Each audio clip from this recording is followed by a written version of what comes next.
दोस्तों finally UPSC ने 2024 prelims exam की आंसर की रिलीज कर दी है।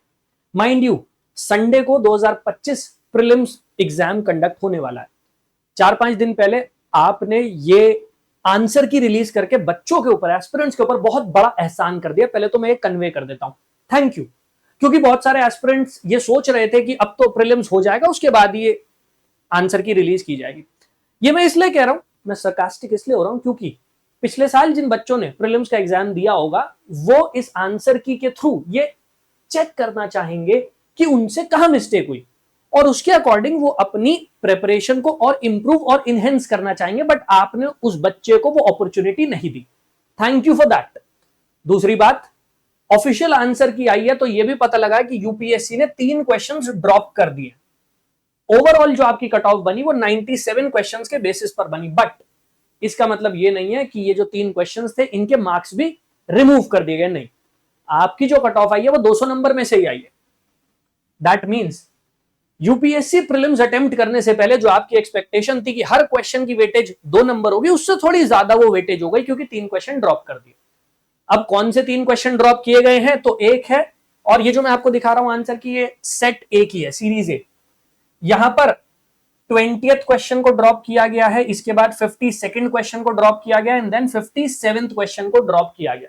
तो 3 क्वेश्चन तो ड्रॉप कर देगा। और एक और चीज मैं आपको दिखाता हूं, पूरी की पूरी आंसर की अगर आप देखेंगे, इसमें एक ऑप्शन ऐसा है, मतलब एक आंसर ऐसा है जिसको मैनुअली मार्क किया गया 71। ये जो आंसर है डिलिमिटेशन कमीशन से रिलेटेड है, जिसका आंसर एक्चुअल में डी ही था, यहां पर डी ही मार्क किया गया। दैट मींस यूपीएससी इसमें भी कंफ्यूज थी। तो सिर्फ यूपीएससी एस्पिरेंट कंफ्यूज नहीं हो रहे हैं, यूपीएससी खुद आंसर की रिलीज करते हुए बहुत कंफ्यूज है। आप देख सकते हैं 71 के आगे डी मैनुअली करेक्ट किया गया।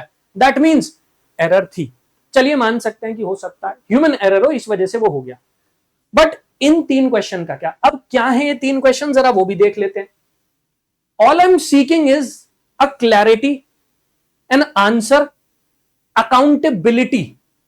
हम यूपीएससी की तैयारी कर रहे हैं, मतलब सिविल सर्विसेज की तैयारी कर रहे हैं, और सिविल सर्विसेज में यह कहा जाता है कि एक सिविल सर्वेंट के अंदर या फिर एडमिनिस्ट्रेशन में अकाउंटेबिलिटी बहुत जरूरी है। One of the primary values उसको कंसिडर किया जाता है। ट्रांसपेरेंसी गुड गवर्नेंस के लिए बहुत जरूरी है। All I am seeking is a bit of transparency, a bit of accountability from UPSC which is a constitutional body. क्यों? ये देखिए आप, Indian flying fox is placed under vermin category है 20वां सवाल जो यूपीएससी ने हटा दिया है क्वेश्चन पेपर से। तो मतलब इंडियन फ्लाइंग फॉक्स के ऊपर क्वेश्चन था, 2 स्टेटमेंट थी आपकी। Indian flying fox feeds on the blood of other animals. थोड़ा सा रिसर्च करेंगे आप गूगल पे तो आपको पता लग जाएगा कि इंडियन फ्लाइंग फॉक्स जो है वो फ्रूट बैट्स, वो फ्रूट्स जो है बेसिकली उन्हें कंज्यूम करते हैं। चलो मैं मान लेता हूं कि ये क्वेश्चन ड्रॉप किया है तो इसमें कोई एरर होगी। क्या एरर है? क्यों आपने ड्रॉप किया? या तो आपने इसलिए ड्रॉप किया कि ट्रांसलेशन का प्रॉब्लम है। You being a constitutional body, एक साल में एक बार प्रीलिम्स आपको कंडक्ट करना होता है। क्या आपके पास इतने अच्छे ट्रांसलेटर्स तक नहीं है कि क्वेश्चन पेपर को वेरीफाई कर लिया जाए बच्चों तक पहुंचाने से पहले? 25 मई को प्रीलिम्स का एग्जाम होने वाला है। क्या आप दोबारा से यही बचकानी हरकत करने वाले हैं, ट्रांसलेशन एरर, जिस वजह से आपको क्वेश्चन ड्रॉप करना पड़ेगा? क्योंकि यहां पर अगर आप देखेंगे तो ऐसा ही लगता है कि हो सकता है ट्रांसलेशन प्रॉब्लम रही हो। इंडियन फ्लाइंग फॉक्स अन्य जंतुओं का रक्त पीता है, वैसे तो मुझे ट्रांसलेशन में भी कोई प्रॉब्लम नजर आ नहीं रही है। तो ये क्वेश्चन क्यों ड्रॉप किया गया है? सिर्फ इतना हम जानना चाह रहे हैं, क्योंकि बहुत सारे एस्पिरेंट्स ऐसे जिनका पिछले साल लास्ट अटेम्प्ट रहा होगा और हो सकता है प्रीलिम्स से एक आध नंबर से वो चूक गए। आपने क्वेश्चन ड्रॉप कर दिया, क्या पता है क्वेश्चन होता तो शायद वो प्रीलिम्स को क्वालिफाई कर पाते, वो कट ऑफ को मीट कर पाते। मैं सिर्फ अकाउंटेबिलिटी एक्सपेक्ट कर रहा हूं, ट्रांसपेरेंसी एक्सपेक्ट कर रहा हूं, और कुछ नहीं। आई एम श्योर इतना as a citizen of this country, इतना एक एक्स यूपीएससी एस्पिरेंट होने के नाते इतना तो हम एक्सपेक्ट कर ही सकते होंगे। चलिए एक और क्वेश्चन आपको दिखा देता हूं जो ड्रॉप किया गया, दैट इज 52nd क्वेश्चन। अब ये क्या है? Syndicated lending spreads the risk of borrower default across multiple lenders. अब इसका हिंदी अनुवाद देखिएगा। सामूहिक उधार बहु उधारकर्ताओं के मध्य उधारकर्ता के चूक का जोखिम बढ़ाता है। स्प्रेड्स द रिस्क का मतलब यह है कि जो भी रिस्क है उसे उन सब में बांट देता है। तो वो बढ़ाता नहीं, वो एक्चुअली घटा देता है क्योंकि वो बांट रहा है। बट आपने ट्रांसलेशन किया, एक्चुअली गूगल ट्रांसलेटर का आपने इस्तेमाल किया होगा। एक बॉडी गवर्नमेंट के खर्चे पे चलाई जा रही होगी, आई एम श्योर कि पैसे जो आ रहे हैं वो सैंक्शन किए जाते होंगे, बजटरी एलोकेशंस होते होंगे और वहां से पैसा आता होगा। ट्रांसलेटर होने चाहिए, अगर नहीं है तो हमें बताइए। बहुत सारे यूपीएससी एस्पिरेंट्स ऐसे हैं जो बहुत लंबे समय से तैयारी कर रहे हैं और ट्रांसलेशन बहुत अच्छा कर सकते हैं। आप पोस्ट निकालिए, बताइए वैकेंसी है, वो अप्लाई करेंगे, जरूर करेंगे, उनको भी एक जॉब मिल जाएगी, एक प्लान बी भी होगा उनके पास, और उसके साथ साथ आपकी भी प्रॉब्लम हल हो जाएगी। ये ट्रांसलेशन का प्रॉब्लम है, मोस्ट प्रोबेबली आपने ट्रांसलेशन एरर की वजह से इसे ड्रॉप कर दिया। Now my question is this fair on UPSC aspirant? एक बच्चा पूरे साल तैयारी कर रहा है, आपकी इस हरकत की वजह से आपने तो क्वेश्चन ड्रॉप कर दिया, बट कहीं ना कहीं कट ऑफ पे भी तो फर्क पड़ा होगा इसका। तो कैसे, किसके पार्ट पर ये एरर है? अ कॉन्स्टिट्यूशनल बॉडी जिसको ये रिस्पॉन्सिबिलिटी दी गई है स्टील फ्रेमवर्क ऑफ इंडिया, उसके रिक्रूटमेंट की, आप एक 100 क्वेश्चन का पेपर सेट करके क्या ये क्रॉस वेरीफाई भी नहीं कर पा रहे हैं कि ट्रांसलेशन में प्रॉब्लम्स है या नहीं है? या फिर गवर्नमेंट सिर्फ ये कह रही है कि हिंदी भाषा को प्रमोट करना है, कॉन्स्टिट्यूशन में लिख दिया गया हिंदी भाषा को प्रमोट करना है, प्रमोट करने के नाम पर यह चल रहा है? एक और क्वेश्चन है, रुक जाइए, क्वेश्चन नंबर 57 फैक्चुअल क्वेश्चन है। With reference to revenue collection by Cornwallis consider the following statement. तो कॉर्नवालिस के एडमिनिस्ट्रेशन से रिलेटेड ये क्वेश्चन है। तीनों के तीनों क्वेश्चन अगर आप देखेंगे फैक्चुअल क्वेश्चन है, इसमें से कोई भी ऐसा क्वेश्चन नहीं जिसे आप फिलोसॉफिकल क्वेश्चन की कैटेगरी में रख दे, जहां पर दो ऑप्शंस में कंफ्यूजन हो सकता है और कंफ्यूजन होने की वजह से आपको वो क्वेश्चन ड्रॉप करना पड़ सकता है। बट यहां पर तो कंफ्यूजन की प्रॉब्लम भी नहीं रख दी, स्ट्रेट फॉरवर्ड फैक्चुअल क्वेश्चंस है। चलिए पिछला वाला क्वेश्चन मैंने जो आपको दिखाया ट्रांसलेशन एरर होगी, इस वजह से आपने ड्रॉप कर दिया होगा, वैलिड है, मैं मान लेता हूं उस बात को। यहां पर क्या प्रॉब्लम थी? अगेन, क्या ट्रांसलेशन में प्रॉब्लम थी, इस वजह से ड्रॉप किया गया, या फैक्चुअल क्वेश्चन सेट करते हुए भी आप फैक्ट्स को वेरीफाई नहीं कर पाए? यूपीएससी एस्पिरेंट से तो आप एक्सपेक्ट करते ही होंगे कि जब वो पेपर देने आएगा, जब वो इंटरव्यू स्टेज में आएगा, तो उसको अपने फैक्ट्स याद होने चाहिए। तो क्या हम आपसे एक्सपेक्ट नहीं करेंगे कि आप जब पेपर सेट कर रहे हैं तो आपको भी अपने फैक्ट्स वेरीफाई कर लेने चाहिए? मैं कोई हिस्टोरियन नहीं हूं, मैं हिस्ट्री का टीचर नहीं हूं, इस वजह से मैं क्वेश्चन के फैक्ट्स को लेकर कोई भी अपनी तरफ से स्वीपिंग स्टेटमेंट पास नहीं कर रहा। मैं सिर्फ ये पूछने की कोशिश कर रहा हूं कि ये क्वेश्चन क्यों ड्रॉप किया गया, क्या इसमें कोई फैक्चुअल एरर है या फिर इसमें ट्रांसलेशन प्रॉब्लम है, क्यों? 3 क्वेश्चन आपने ड्रॉप कर दिए। बहुत सारे बच्चे, जैसे मैंने पहले भी रेज किया, कि उनका लास्ट अटेम्प्ट होगा, उनको जवाब देना तो बनता है आपकी तरफ से। अगर यूपीएससी अपनी मर्जी से पैटर्न चेंज कर सकती है, चलिए वो वैलिड है, मैं मान लेता हूं, बट ऐसा थोड़ी है कि अपनी मर्जी से कोई भी क्वेश्चन आप ड्रॉप कर देंगे, कभी भी ड्रॉप कर देंगे। कट ऑफ पे भी तो इसका इफेक्ट पड़ रहा होगा, उस बच्चे के सिलेक्शन पे भी तो उसका इफेक्ट पड़ रहा होगा या नहीं पड़ रहा? या कोई है ही नहीं जो सवाल उठाए, या कोई ऐसा जो सामने आए और जवाब दे? चलिए ये 3 क्वेश्चन तो आपने ड्रॉप कर दिए, इसका तो आगे पता लगेगा कि आप कितनी अकाउंटेबिलिटी इंश्योर करते हैं as a constitutional body, the supreme law of the land.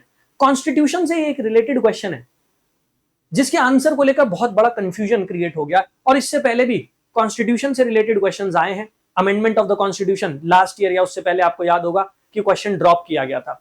एक बार कॉन्स्टिट्यूशनल क्वेश्चन भी दिखा देता हूं, बट आगे बढ़ने से पहले एक बार आप सबसे रिक्वेस्ट करूंगा कि अगर आपको लगता है कि जेन्युइन क्वेश्चंस है, रेज किए जाने चाहिए, क्योंकि बहुत सारे अभी लोग ऐसे भी आएंगे जो वीडियो के नीचे कमेंट कर देंगे कि मेरा संडे को पेपर है, आप ये वीडियो क्यों बना रहे हैं, मेरा ध्यान भटक रहा है।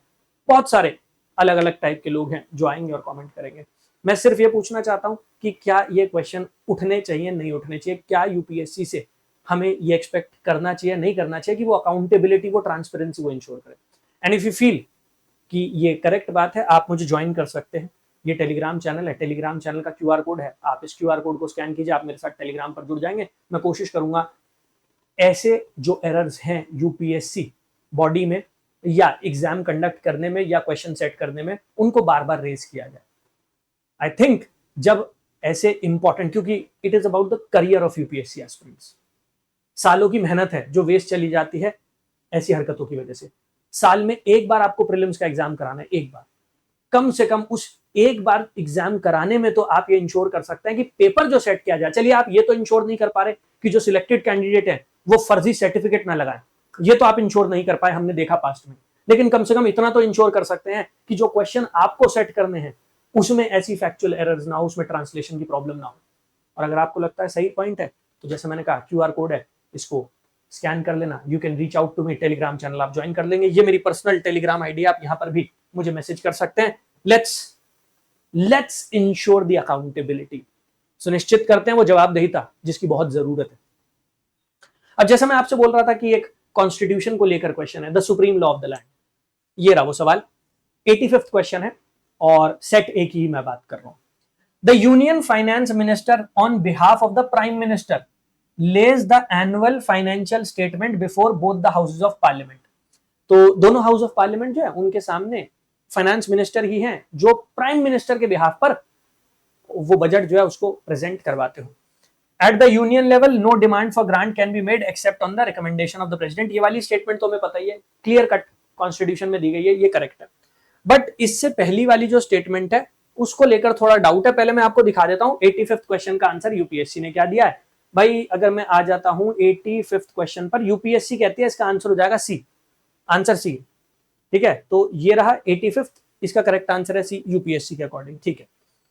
अब हमारे कॉन्स्टिट्यूशन में एक आर्टिकल है, I am sure UPSC aspirants हैं, आपको तो पता ही होगा, यूपीएससी को पता हो या ना पता हो आपको तो पता होगा, 112, जिसमें बात की गई है एनुअल फाइनेंशियल स्टेटमेंट, जिस एनुअल फाइनेंशियल स्टेटमेंट को हम आम भाषा में बजट कहते हैं। यह कहा गया है कि हर फाइनेंशियल ईयर की स्टार्टिंग में यह प्रेसिडेंट की रिस्पॉन्सिबिलिटी है कि वो एनुअल फाइनेंशियल स्टेटमेंट लोकसभा के सामने ले डाउन करवाएंगे। रिस्पॉन्सिबिलिटी उन्हीं की है। चलो मैं एक बार आपको दिखा भी देता हूं, जो हमारा बेयर एक्ट है उससे ही मैंने लिफ्ट किया है। The president shall in respect of every financial year cause to be laid before both the houses of Parliament a statement of the estimated receipts and expenditure of the government of India for that year। इसी को कहा जाता है annual financial statement. तो parliament के सामने annual financial statement रखवाने की जिम्मेदारी तो प्रेसिडेंट की है। आपने कह दिया कि नहीं भाई वो तो प्राइम मिनिस्टर के, क्योंकि आपके हिसाब से तो सी है answer. Are you going to come out and accept the mistake? चलिए मिस्टेक एक्सेप्ट मत कीजिए, हो सकता है करेक्ट हो सकता है मैं गलत हूं, मैं तो ये कह रहा हूं हो सकता है मैं गलत हूं, हो सकता है बेयर एक्ट गलत हो, कॉन्स्टिट्यूशन गलत हो। कम से कम बाहर आके आप यही कह दीजिए कि कॉन्स्टिट्यूशन में गलत लिखा हुआ है, हम जो कह रहे हैं वही करेक्ट है, हम मान लेंगे उस बात को भी। हम तो यूपीएससी एस्पिरेंट है, हमें तो पेपर देना ही है। और यूपीएससी जिस चीज को सही मान रही है वो कह रही है दिन नहीं रात हो रही है, तो हम रात मान लेंगे भैया, हमें तो सिलेक्शन चाहिए ना, इस वजह से हम रात मान लेंगे। बाहर आके एक जस्टिफिकेशन दे दीजिए कि इसका आंसर सी आपने कहा है, इसका आंसर सी ही है और पहली वाली स्टेटमेंट जो है वो करेक्ट है और कॉन्स्टिट्यूशन ऑफ इंडिया जो है वो गलत है। आप इस बात को कह दीजिए, मैं मान लूंगा मेरा कॉन्स्टिट्यूशन गलत है, supreme law of the land.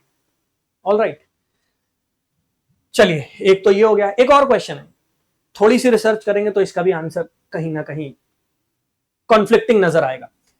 In which of the following are hydrogels use? पहले तो ये यूपीएससी की वेबसाइट पर ही था क्वेश्चन पेपर, मैंने इसको स्क्रीनशॉट लिया, तो मैं यूपीएससी से भी रिक्वेस्ट करूंगा कि क्वेश्चन पेपर अपलोड करते हैं थोड़ा सा ठीक से कर दीजिए।